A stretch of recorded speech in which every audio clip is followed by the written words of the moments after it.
Hey Jay, so my wood rack's done. Here it is, filled with all my little scraps. This is kind of what I wanted, as I could see. You know, I got hardwood on the top shelf there, hardwood on the second shelf, some pine,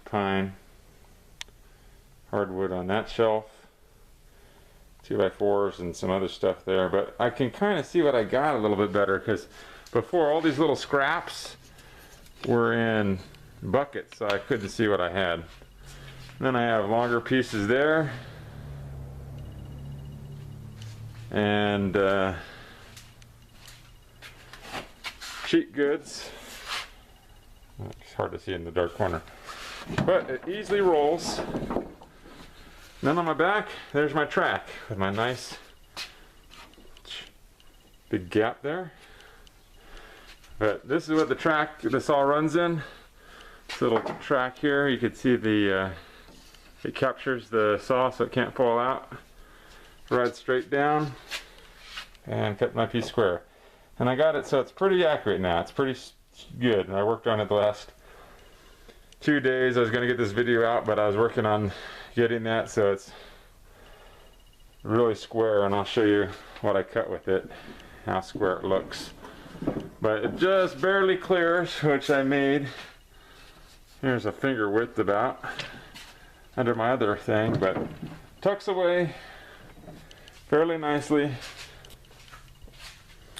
Still have room to get out the door. That bucket's gonna move. I'm still in the cleaning process, and I still have to move it a little bit closer, but then I can move it out and put some plywood on it and cut it.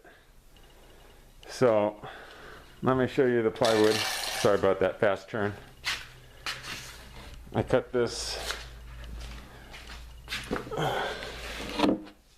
oh gosh, let's see. This burned edge is the one that I just cut, and I did it off the factory in that burned edge. And this is a square here, so you can see, let's see how close it is here.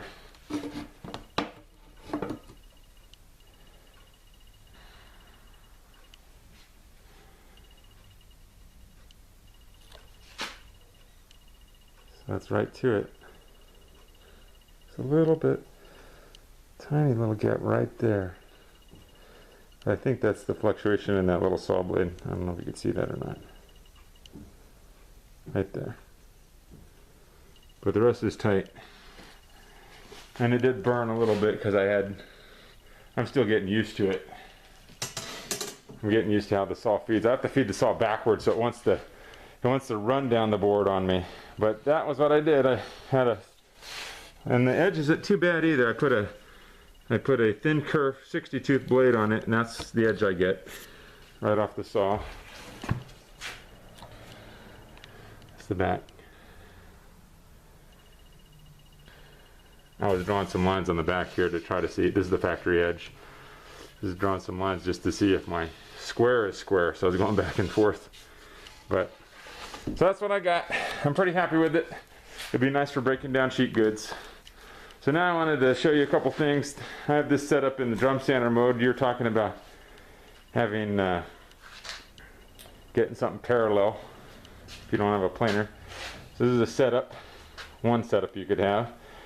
One thing you might want to do on this, you could see I didn't notch this at all. I would prefer to notch it so it's closer, but I put up a temporary fence. It's at a slight angle, I don't know if you could tell. And that's so that when you push it through, it kind of drives, it wants to drive this piece out this way, and you hold it with thinner stock. And so as I'm pushing through, I push through on this angle, and it holds it up against the fence. So that's the setup for that. Pretty easy. I have the 6-inch instead of the 3-inch one I usually use. I'm going to switch hands here for a second. The thing you want to do is make sure you put your angle cube on there and get that set to 0 on the top there, and then put it on your table, and it should be 0 too. which mine is not right there. So I would play with that a little bit, and I play it with this, which is a little screw jack under the bottom I made. Has a little handle there. Yeah, I could unloosen this table a little bit and just crank it a little bit. It also supplies stability for the bottom here, so that, because there's a lot of pressure between the head and the table, pushes down. I've had it actually tilt the table down before, and then my piece is definitely not parallel. So I made that. It just is a V groove. You can't probably see it. Terrible at this camera work here. And a block with a coupling in there. Can't see that either. Threaded rod into that. But then when I set the table, I just set it so it barely grazes. Push it through. Adjust the screw down, put it down a little bit, and then redo it. Oh yeah, it's pretty close.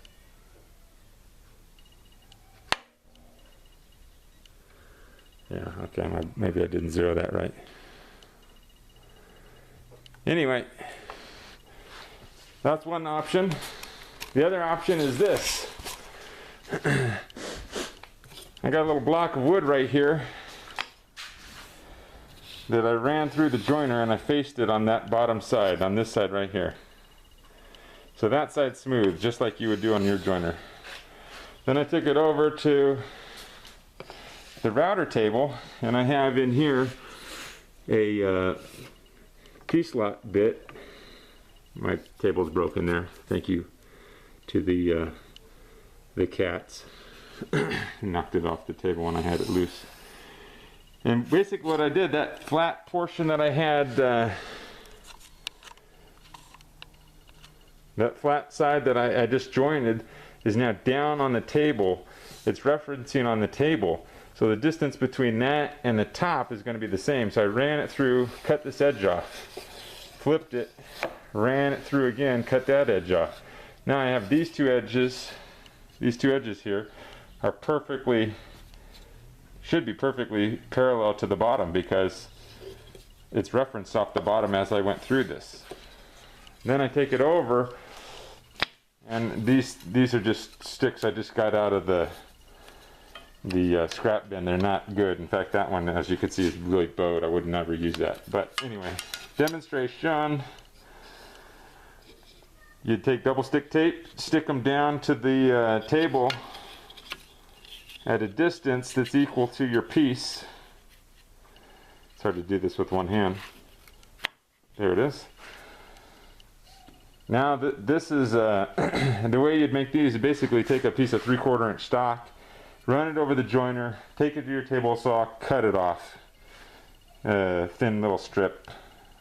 Then you put the thin little strip, and those should all be even. You put the thin little strip down on your table, and of course this would be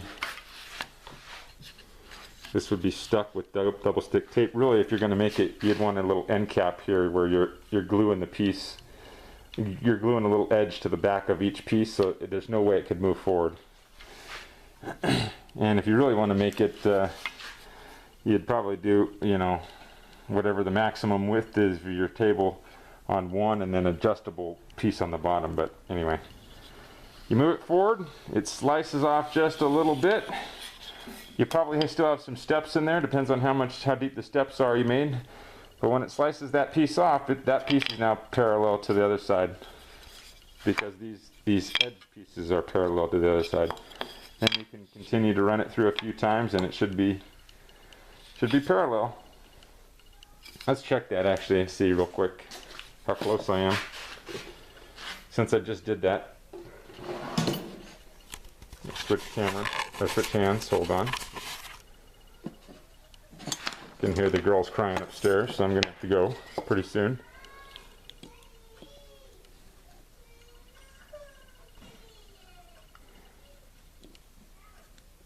A little under 5/8.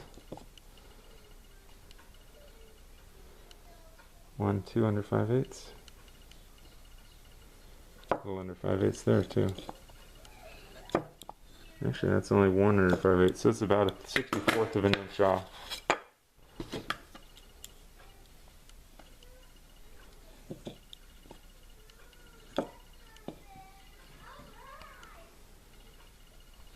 Yep, same thing here. About a 64th of an inch off. So, don't know, this method over here is probably more accurate because you could sand it down finer and finer.